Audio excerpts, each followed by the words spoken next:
Sa nga nila, nakaka-inspired ngang makita itong si Rina na kasabayan ang mga Kalingap Angels. At nakaka-inspire dahil nga po isa si Rina sa Kalingap Angels. Kaya nararapat daw ho na kasama si Rina sa araw-araw nilang ginagawa. Although, kapag nagkikita po sila, kapag nagbabanding po sila, kasi nga po, napakaliking tulong po yun kay Rina.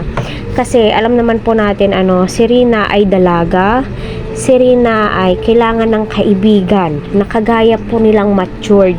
Para si Rina ay matured na din pong mag-isip. Alam naman po natin na si Rina ay binibibi po siya ng kanyang lolo.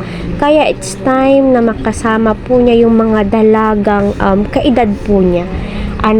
Ganda at talino, di po papahuli itong si Rina. At alam naman po natin, napaka-talented po talaga ni Rina.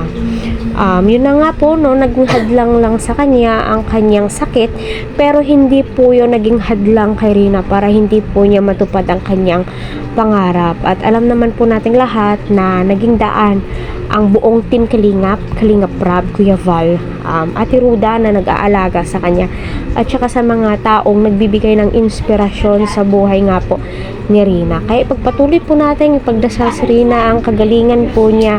Wag po natin skip ang mga ads ni Kalingap Rab.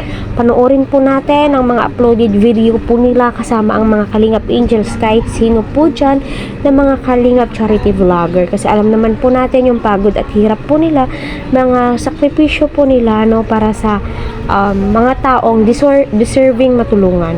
Kahit sino po sa atin, yung panahon na to ay deserving po talaga silang tulungan lahat.